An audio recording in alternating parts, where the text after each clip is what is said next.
آقا سلام به همه. توی یوتیوب شما یه سرچ بکنید در مورد جوشکاری و کانال‌های خارجی رو نگاه بکنین. جوشکاری معمولی، جوشکاری الکترود اینقدر بازدید میخوره که به میلیونی میاد. حالا من میخوام یه ترفندی بهتون آموزش بدم که با کمترین هزینه با گوشی خودتون از جوشکاری فیلم برداری کنید.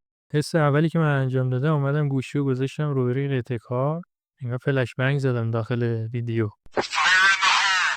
نمیشه این کارو کرد. حتی اگه نور دیافراگمم بیام کم کنم، بازم تصویری که دارم تحویل میگیرم یه چیز افتضاحیه. اومدم یه شیشه جوشکاری گرفتم، میخوام اول اینو تست کنم. شماره 9 اینا درجه بندی داره از لحاظ تیر و روشنی. الان شماره 9 عادتا باید تا 13 داشته باشه. این مغازه که من ازش خرید کنم گفت من 9 بیشتر نداره.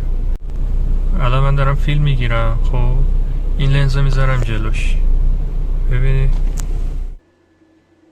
خب برگشتم کارگاه تا این لنز رو تست کنم. من یه لنز جوشکاری شماره 11 هم خریدم. هر کدوم از این لنزها تقریبا بین 15,000 تومان تا 30,000 تومان بستگی به کشور سازنده و مارک و ایناش داره. گوشی قرار میدین روی سه‌پایه. لنز جوشکاری حتما باید چسبیده باشه به لنز گوشی. من برای اینکه لنز جوشکاری رو بچسبونم به لنز گوشی از 2 تا کش استفاده کردم. اینجا چون یه دونه گوشی دارم نمیتونم فیلمشو بهتون نشون بدم. بریم تستش کنیم.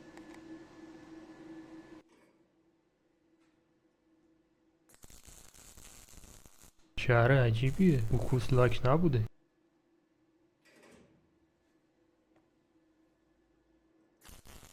اول میام شیشه شماره 9 تست میکنم. قبلش فوکوس گوشی رو لاک کردم. میبینید که یکم صفحه زیادی روشنه. حالا میام لنز شماره 11 رو تست میکنم. لنز شماره 11 هم آلمانیه، نگاه کنید، ولی زاویه فیلم برداری زیاد جالب نبوده. اینو حالا تغییرش میدم.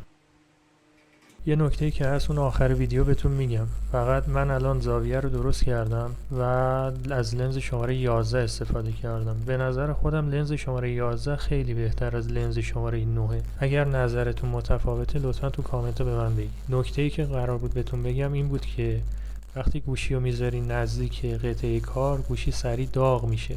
باید یه مدتی بهش زمان بدین تا خنک بشه.